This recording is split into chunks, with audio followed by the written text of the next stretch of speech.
రెండో మాటగా చూస్తే బందుపోడు దొంగలు ఇద్దరు కూడా ప్రభువుని ఏం చేశారంట? మత్తయి సువార్త 27:44లో చూస్తే బందుపోడు దొంగలు ఇద్దరు కూడా ప్రభువుని ఏం చేశారంటే ద్వేషించారంట. చదువున మాటని, ఆయనతో కూడా సిలువ వేయబడిన బందుపోడు దొంగలను అలాగనే ఆయనను నిందించారంట. స్తోత్రం చెప్పండి. నిజమే కదా? బందుపోడు దొంగలు వాళ్ళిద్దరూ కూడా లోకాసు వార్తలో చదువుదాం 23వ అధ్యాయము, అలాగే 39, 40, 42 వచనాల కాడికి వచ్చారు. 42 వచనానికి వచ్చారు. ఆ ఇద్దరు దొంగలు ప్రభువుని ద్వేషించారు, నిందించారు. ఈ 42వ వచనం ఏడికి వచ్చినప్పటికీ చూడండి, 42వ వచనంలోన అక్కడ అంటున్నాడు, ఆయనను చూసి నీవు నీ రాజ్యములోనికి వచ్చినప్పుడు నన్ను జ్ఞాపకం చేసుకుందువా అని. అందుకైన వానితో నేడు నీవు నాతో కూడా పరదేశంలో ఉందని నిశ్చయముగా నీతో చెబుతున్నాను. స్తోత్రం చెప్పండి. నిజమే కదా? కుడి వైపున ఎడం వైపున దొంగలు, బందిపోడు దొంగలు అంటే నరహంతకులు. అంటే వాళ్ళు హత్యలు చేయొచ్చు, దొంగతనాలు చేయొచ్చు, దోపిడులు చేయొచ్చు. యేసు ప్రభు వారితో పాటు సిలువ వేయబడ్డారు. వీళ్ళిద్దరూ కూడా ప్రభువును దూషించారండి, నిందించారండి. ఏమని నిందించారు? నువ్వు దేవుని కుమారుడు కదా, నిజంగా నువ్వు దేవుని కుమారుడు అయితే నువ్వు రక్షించుకుని మమ్మల్ని కూడా రక్షించమని నిందించారు. ఈ లోకాసు వార్త 23వ అధ్యాయంలో మనం చూస్తే 42వ వచనం వచ్చినప్పటికీ అప్పుడు వైపు ఉన్న దొంగ చెప్పండి ఏం చేశాడంటే, యేసుక్రీస్తు ప్రభు వారిని ఏమన్నాడంటే, యేసు నీ రాజ్యంలోకి వచ్చినాడు, నన్ను జ్ఞాపకం చేసుకుంటావా? సొంతం చెప్పండి. 41వ వచనంలో మనం చూస్తే అప్పుడు వైపు ఉన్న దొంగ ఎడం వైపు ఉన్న దొంగను గద్దించే రీతిగా ఉన్నాడు. చూడండి, యేసుక్రీస్తు ప్రభు వారిని అంటున్నాడు, గమనించండి, నేడు నీ రాజ్యంలోకి వచ్చినప్పుడు నన్ను జ్ఞాపకం చేసుకోవా అని అడిగినప్పుడు యేసేమంటున్నాడు చెప్పండి. ఏమన్నాడు? అప్పుడు నేడు నీవు నాతో కూడా పరదేశంలో ఉంటున్నాడు. స్తోత్రం చెప్పండి. పరదేశం అంటే యేసు ప్రభు వారు, అనగా దేవుడు ఉండే స్థానం, అంటే పరలోక రాజ్యం అంటాను నేను. రక్షణ పొందుకోవడానికి బాప్తిజమే పొందుకోక్కర్లేదు అంటాను. స్తోత్రం చెప్పండి.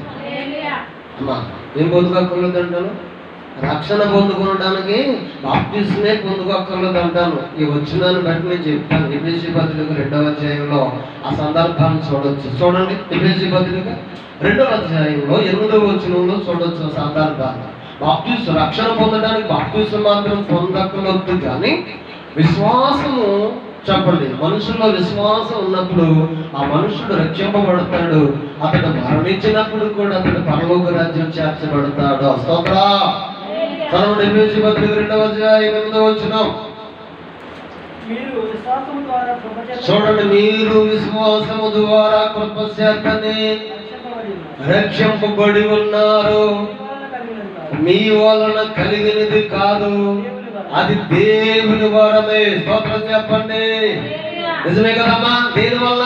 బాప్తిజం వల్ల రక్షణ లేదు. దేవుని వాక్యం ఏమో చెప్తుంటే విశ్వాసం వలన. ఇప్పుడు సిలువలో ఉన్న దొంగ ప్రభు వారిని వేడుకుంటున్నాడు, నేను నీతో కూడా పరదేశంలో అయా నన్ను చేర్చుకోమన్నప్పుడు నేడు నాతో కూడా.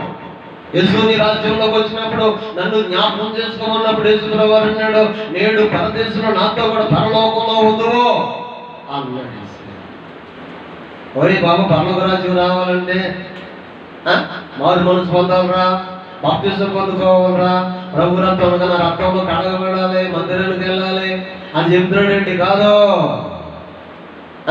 అలా కాదండి. మందిరం రక్తంలో కడగబడాలి, బాప్తిజం పొందాలి, పాత శుద్ధి చేయబడాలి, భూలంతా కట్టంగా ఉంది. పరలోక రాజ్యం రావాలంటే బయట వెళ్ళాలంటే ఏం చేయాలి?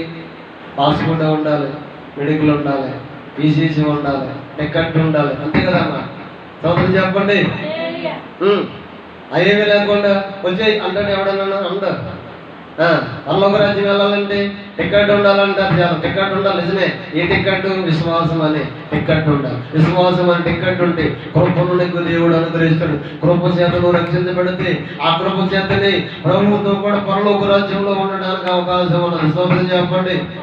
ఎందుకంటే ఈరోజు ఈ దొంగ శిలువలో ఉన్న దొంగ రక్షింపబడడానికి ప్రభువుతో పాటు పరలోక రాజ్యంలో ఉండడానికి ఎన్ని గంటలు పట్టింది, ఎన్ని రోజులు పట్టింది, ఎన్ని సంవత్సరాలు పట్టిందంటే అమ్మా రెప్పపాటు క్షణం కూడా పట్టలేదంట. స్తోత్రం చెప్పండి. రెప్పపాటులో మారిపోయాడు శిలువలో దొంగ. స్తోత్రం చెప్పండి. నిజమే కదా.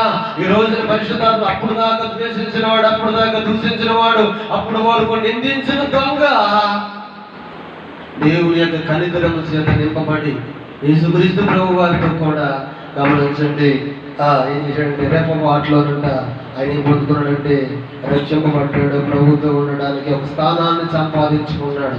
నువ్వెంతకాలం నుంచి నువ్వు మందిరానికి వెళ్ళినా, నువ్వు బాప్తిజం పొందుకున్నా, ప్రభు పాలనలో పొందుకున్నా చాలా మందిలో ఏముండదంటే చెప్పండి, ఏముండదమ్మా? విశ్వాసము ఉండదు. స్తోత్రం చెప్పండి. మందిరానికి వెళ్తారు, ప్రార్థన చేస్తారు, బలంలో పాలు పొందుతారు, విశ్వాసం ఉండదు.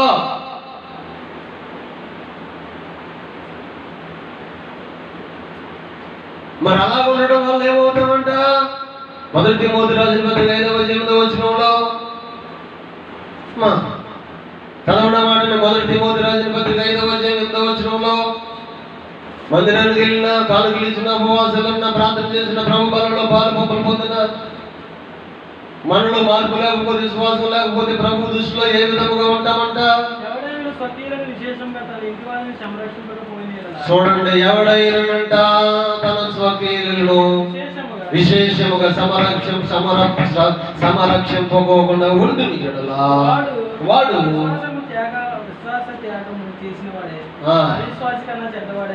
ఎలా ఉంటాడంట? విశ్వాసం లేనివాడిగా ఉంటాడంట. అవిశ్వాసు కన్నా చెడ్డవాడిగా ఉంటాడంట. స్తోత్రం చెప్పండి. నిజమే కదా. అవిశ్వాసం ఏం చేస్తుంది? ముంచేస్తుంది. ఎక్కడ ముంచేస్తుందో తెలియదు. పేతురు గారు విశ్వాసంతో ఉన్నప్పుడు నీళ్ళ మీద బాగుగా నడిచాడంట. స్తోత్రం. నిజమే. లోకం వైపు చూద్దాం మొదలు పెట్టాడంటే ఎలా చూడాలి? లోకం వైపు చూడటం మొదలు పెట్టి మునగ సాగాడంట. యేసుప్రభు గారు ఏమన్నా తెలుసా? పేతురు అన్నాడు, ప్రభా నేను మునిగిపోతాను బాబు, నేను నశించిపోతున్నాను అని చెప్పినట్టు కేకలు వేస్తే యేసుప్రభు గారు చేయాలన్నాడంట. వాళ్ళ విశ్వాసి. స్తోత్రం చెప్పండి. నిజము. మన విశ్వాసం ఎలా ఉండాలి?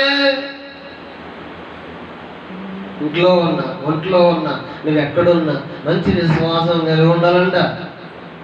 చూడొచ్చు లోకాసు వారు 18వ అధ్యాయంలో యేసుప్రభు వారు చూడండి, ఒక మాట చూద్దాం. 18వ అధ్యాయంలో ఆయన వచ్చి ఆయన రాకడ దినమునందు ఆయన రాకడ దినం ఉందంటే ఎలా ఉంటాడంటే భూమి మీద అంటే మన అందరిలో ఉన్న విశ్వాసాన్ని కనుగొంటాడంట ఆయన. స్తోత్రం చెప్పండి. చదువుగా మాటలు చదువుకుందాం. చూడండి, చక్కని మాట ఎంత వచ్చు చూడండి. ఆయన వారికి త్వరగా న్యాయము తీర్చును, వారి విషయమే కదా ఆయన దీర్ఘశాంతం చూపుతూ ఉన్నాడని మీతో చెబుతున్నాను. ఆయనను మనుషు కుమారుడు వచ్చినప్పుడు ఆయన భూమి మీద విశ్వాసమును కనుగొంటాడంట. స్తోత్రం చెప్పండి. నిజమే.